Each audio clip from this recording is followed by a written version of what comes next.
Durant l'hiver 1944-1945, la bataille des Ardennes sera la dernière offensive des Allemands. Comment cette opération a-t-elle été envisagée par le haut commandement allemand? Comment a-t-elle échoué? Comment les Alliés ont-ils réagi face à cette attaque? Je vous propose de découvrir dans cette nouvelle vidéo la bataille des Ardennes. Mais avant de continuer la vidéo, je vais vous présenter le partenariat de la vidéo puisqu'il s'agit d'une association à but non lucratif, le Bataillon Sacré. Vous pouvez rejoindre le Bataillon Sacré si vous êtes un joueur sérieux et sympathique. Si vous voulez jouer en ligne avec d'autres joueurs, participer à des compétitions, vous serez les bienvenus. Il y aura un panel de joueurs ayant des compétences complémentaires pour faire vivre et permettre un développement du groupe et leur donner la possibilité de s'exprimer et de s'épanouir. Il y aura également la création d'événements roleplay et ou collaboratifs. Il y aura une adaptation au mode vidéo ludique d'une petite unité de la grande armée napoléonienne. Il y a un système de compagnie mixte avec une hiérarchie des récompenses et un manuel d'ordre. Vous pourrez également retrouver une structure polyvalente s'adaptant également parfaitement aux univers médiévaux et antiques ou aux univers s'inspirant de ceux-ci. Si vous voulez rejoindre d'autres personnes en ligne et rejoindre le Bataillon Sacré, n'hésitez pas à cliquer sur le lien Discord dans la description.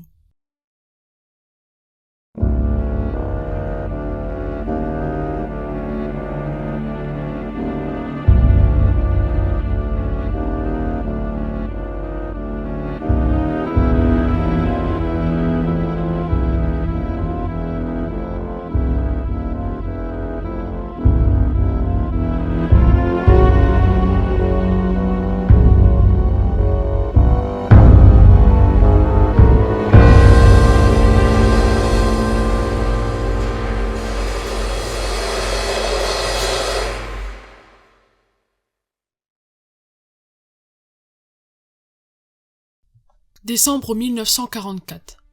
Noël approche à grands pas. Les Alliés avaient l'impression que l'effondrement final de l'Allemagne n'était plus qu'une question de temps. En effet, le haut commandement allié trouvait absurde que les Allemands puissent avoir la volonté, l'équipement et les effectifs nécessaires pour lancer une nouvelle offensive d'une quelconque ampleur. Le général Eisenhower, le général Bradley, ainsi que le maréchal Montgomery, qui était toujours en désaccord avec ses compagnons de combat, se posent une question. Quand et comment devait avoir lieu la bataille du Rhin? Et surtout, dans quelles conditions les Alliés donneraient l'assaut final au Reich? Hitler, dans ses meilleurs moments, avait à l'esprit les derniers succès remportés 4 ans auparavant, et s'inspirait ainsi d'une stratégie utilisée durant la Première Guerre mondiale. L'attaque surprise et fulgurante du général Guderian au travers des Ardennes belges. Une zone forestière qui était mal protégée puisque les autorités militaires l'estimaient infranchissable par les blindés. L'histoire pouvait-elle se répéter?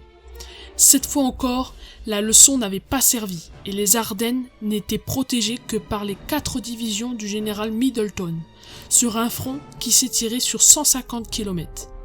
Comme Gamelin en 1940, Bradley n'avait pas envisagé la possibilité d'une percée des blindés et il avait amassé dans ce secteur des unités fatiguées par les combats livrés au cours de l'automne, ou qui n'avaient encore jamais connu le feu des combats.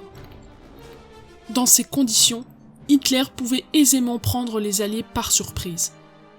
Comme son armée avait reculé presque en Allemagne, certains combats se déroulant déjà sur le sol allemand, les Alliés ne pouvaient bénéficier du réseau de renseignements que la résistance leur apportait en France ou en Belgique, sur les mouvements des troupes ennemies.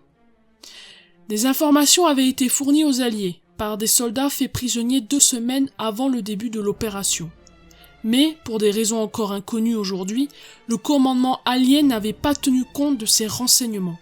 De ce fait, Hitler put réunir les 21 divisions dont il avait besoin sans que rien ne filtre de ses manœuvres, puis se préparer à les lancer à l'attaque d'un front allié faiblement défendu. On a souvent attribué le mérite de l'offensive des Ardennes au maréchal von Rundstedt, commandant en chef à l'ouest. Contrairement à ce qui est dit, Von Rundstedt y était farouchement opposé. Tout le plan fut préparé dans le plus grand secret et en détail par Hitler et son état-major, sans l'aide de Von Rundstedt ni de modèle. En dépit de leurs tentatives pour participer à l'élaboration de ce plan, Model et le jeune général Hasso von Manteuffel, qui a 47 ans, s'était vu confier le commandement de la 5e Panzerarmée, ne put qu'en changer certains détails, la date et les modalités du premier assaut. Quant au projet lui-même, Hitler l'avait déclaré irrévocable. Il y voyait une dernière chance qu'il ne voulait pas laisser passer. D'une simplicité superbe dans sa conception, ce projet aurait pu être mené à son terme si les Allemands n'avaient pas manqué cruellement d'hommes, de munitions et de carburant. 3 armées devaient prendre part à l'offensive. La 6e Panzerarmée, confiée au général Sepp Dietrich, la 5e du général von Manteuffel et la 8e du général Brandenburger. Les 2 premières citées précédemment devaient faire une percée massive à travers la forêt des Ardennes, jusqu'à la Meuse. Elles avaient 48 heures pour atteindre leur objectif. Arrivée à la Meuse, l'armée de Dietrich devait la traverser au nord de Liège et ainsi poursuivre sa marche pour reprendre la ville d'Anvers. L'armée de Manteuffel, quant à elle, se dirigeait vers Namur et Bruxelles. À la 8e armée du général Brandenburger incombait la tâche d'empêcher toute interférence alliée en provenance du sud. Une fois la 5e et la 6e armée à Bruxelles et à Anvers, les lignes de communication et de ravitaillement de tout le 21e groupe d'armées alliées et d'une grande partie du 12e groupe pouvaient être attaquées des 2 côtés et bientôt neutralisées. Plus de la moitié de l'armée d'Eisenhower devait être ainsi vaincue. Heureusement pour les Alliés, Hitler se faisait de plus en plus d'illusions sur les ressources dont il disposait et sur la logistique de ses armées. Son plan ne tenait pas compte du fait que les 3 divisions de blindés de la 5e Panzerarmée n'avaient plus que 100 chars chacune. Ce n'est que la moitié de ce dont disposait une division blindée américaine. Il ne tenait pas compte non plus du terrible manque de carburant dont ses troupes souffraient, en dépit de l'extraordinaire effort accompli par Albert Speer, le ministre de l'Armement, qui avait réussi à maintenir la production sous les bombes alliées. Seules les 4 divisions de la Waffen-SS de Sepp Dietrich étaient correctement équipées, avec 640 chars, dont de nombreux Panthers, ainsi que des Königstigers. Le 16 décembre 1941, à 5h30, la bataille débute. Les Allemands profitent de la brume et des nuages qui clouent au sol l'aviation alliée, la rendant incapable d'intervenir de quelque manière que ce soit sur le champ de bataille. 21 divisions allemandes moralement gonflées à bloc, en dépit du manque de carburant, se lancent contre les lignes américaines sur un front de quelques 170 km entre Monschau et Ertenach. La 6e Panzerarmée prend le sol nord, entre Saint-Vith et Malmedy. La 5e Panzerarmée se dirige à travers la forêt vers Celle et Dinant, l'endroit précis où la victoire avait été remportée en 1940. Au sud de la 5e Panzerarmée et au nord de Trèves, la 8e armée de Brandenburger préservait le flanc des troupes de Manteuffel en bloquant tout mouvement éventuel vers le nord de la 3e armée américaine du général Patton. Au début de l'offensive, les actes de sabotage et la Panzerbrigade du colonel Skorzeny, une unité composée de commandos allemands dont les membres connaissaient le jargon et les habitudes des services américains, accaparèrent un certain nombre de jeeps et enfilèrent sur leurs uniformes des tenues de combat américaines, puis foncèrent vers les lignes ennemies, laissant loin derrière eux le gros des troupes pour couper les fils de téléphone, retourner les poteaux, indicateurs, donner de fausses alertes et créer un maximum de confusion. En cas de capture, les hommes de Skorzeny avaient reçu pour consigne de dire à leurs ravisseurs que des milliers d'autres soldats allemands portaient comme eux des uniformes américains et conduisaient des jeeps. Ce fut un succès, au moins pour les premiers commandos. Sur 40 jeeps qui réussirent à s'infiltrer à travers les lignes américaines, toutes sauf 8 purent revenir. Les rumeurs répandues par les soldats faits prisonniers provoquèrent une grande désorganisation. La multiplication des contrôles dans les sentiers de forêt gênant terriblement la circulation. En outre, des centaines de soldats américains ne purent prouver leur authenticité en répondant correctement à des questions pièges et furent arrêtés. Plus d'un GI a ainsi dû regretter, dans la froideur de son cachot, de ne pas avoir été plus attentif à l'école, de façon à connaître la hauteur de l'Empire State Building, ou les détails de la bataille de Gettysburg. À un moment, la confusion fut à son comble. Par la suite, les troupes de saboteurs eurent de moins en moins de succès. Un soldat fait prisonnier réussit toutefois à lancer une rumeur selon laquelle Eisenhower risquait d'être victime d'un attentat. Du coup, les Américains prirent des mesures supplémentaires de sécurité qui freinèrent pendant des jours les mouvements du chef des armées. Comme ces pratiques de la Panzerbrigade n'étaient pas conformes à la Convention de Genève, les hommes pris en uniforme américain firent l'objet de procès sommaires avant d'être abattus, et ce fut la fin de ces infiltrations. L'idée de ces sabotages avait germé uniquement dans l'esprit du Führer, qui, en dépit de ses lubies, faisait souvent preuve dans ses instructions d'une certaine originalité. Dans l'ensemble, cette initiative n'eut pas d'influence importante sur le cours de la bataille. Beaucoup plus terribles, hélas, furent les atrocités aussi abominables que gratuites commises par l'élite de la première division blindée SS, connue sous le nom de groupe de combat Piper, d'après le nom de son commandant, le SS Piper. Cette unité s'empara notamment du centre de communication de Stavelot et découvrit dans une cave une poignée de civils, des femmes et des enfants pour la plupart. Bien qu'on n'ait pu trouver aucune preuve d'une complicité quelconque de ces pauvres gens avec les militaires, ils furent tous tirés de leur cachette et tués de sang-froid, à l'exception d'une mère et de ses 2 enfants. De même, les prisonniers américains sans armes furent assassinés, en violation de la Convention de Genève.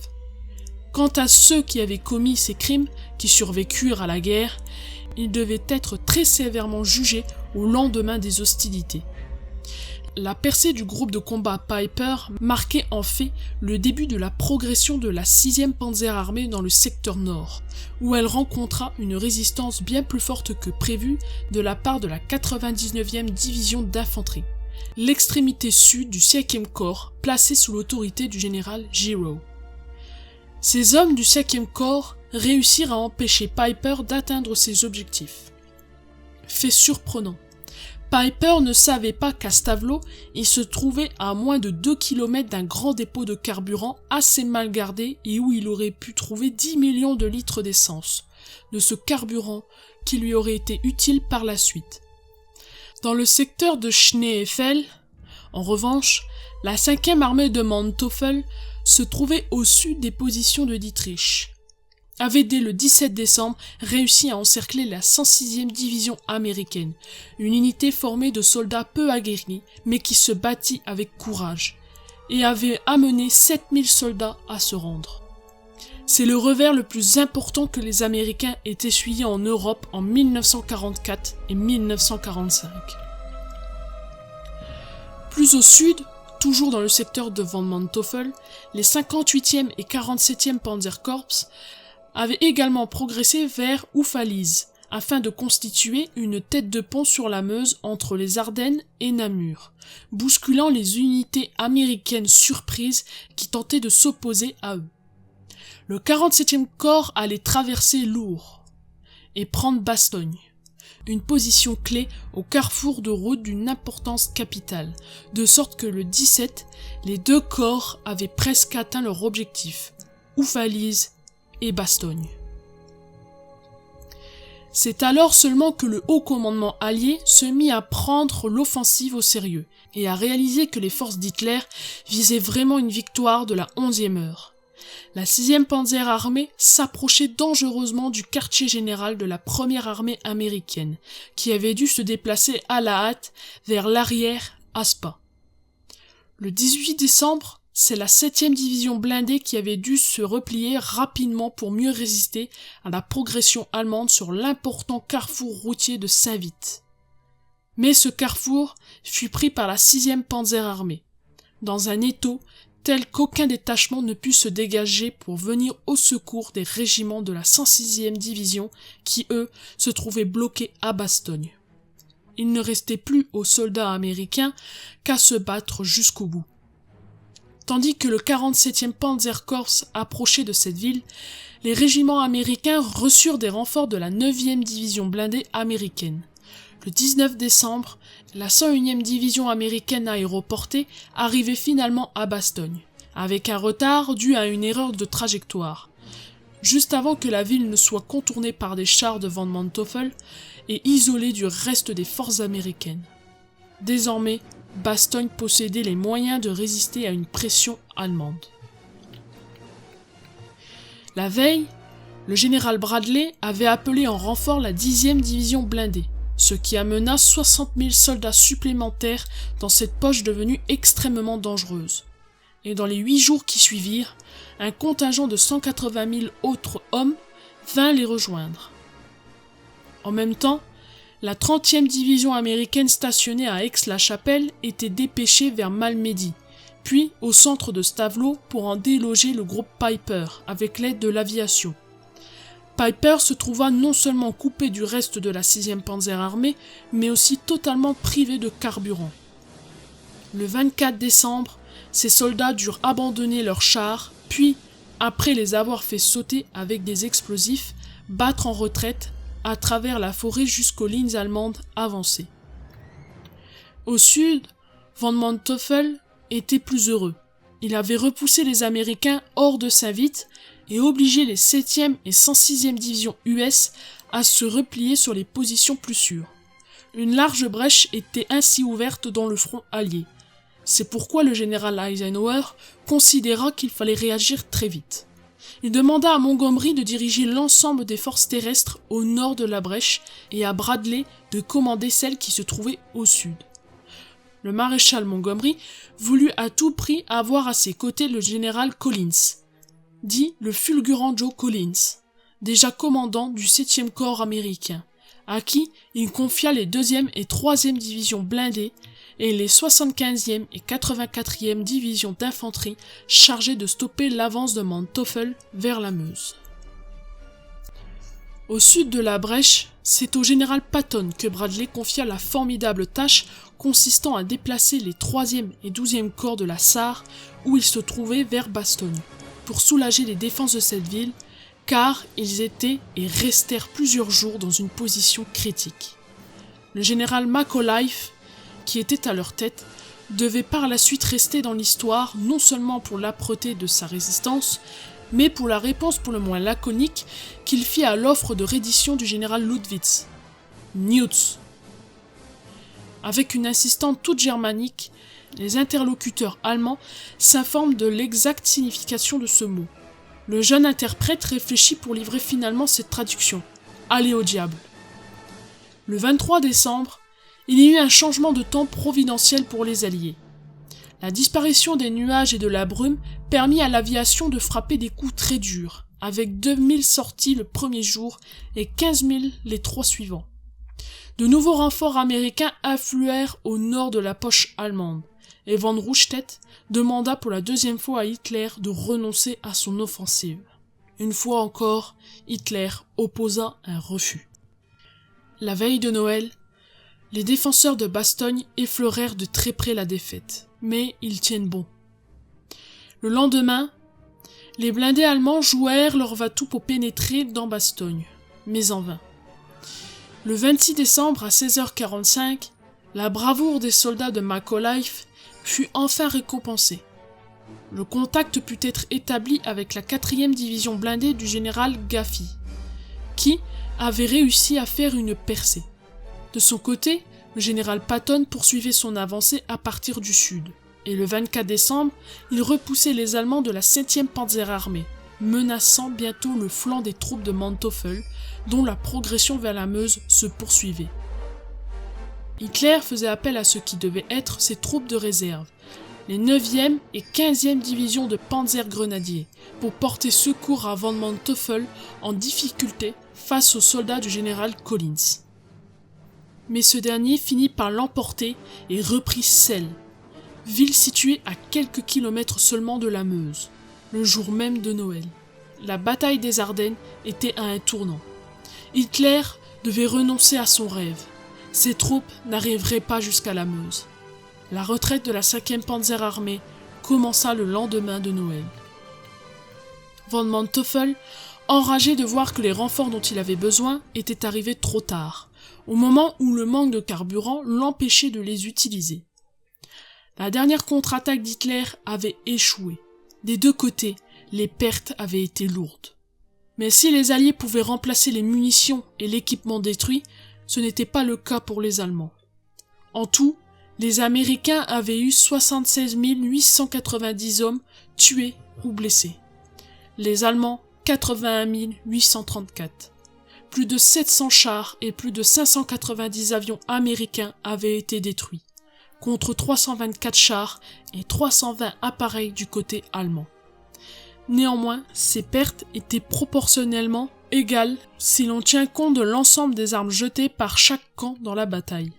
Tandis qu'avec une incroyable inconscience, Hitler se plongeait dans un nouveau rêve, celui d'une offensive en Alsace-Lorraine, en laissant complètement de côté la formidable progression des Russes sur la Vistule. Ultime coup de boutoir de Staline contre le Reich. Ses généraux étaient dans le désespoir. L'Allemagne savait qu'il n'avait plus que quelques mois à vivre.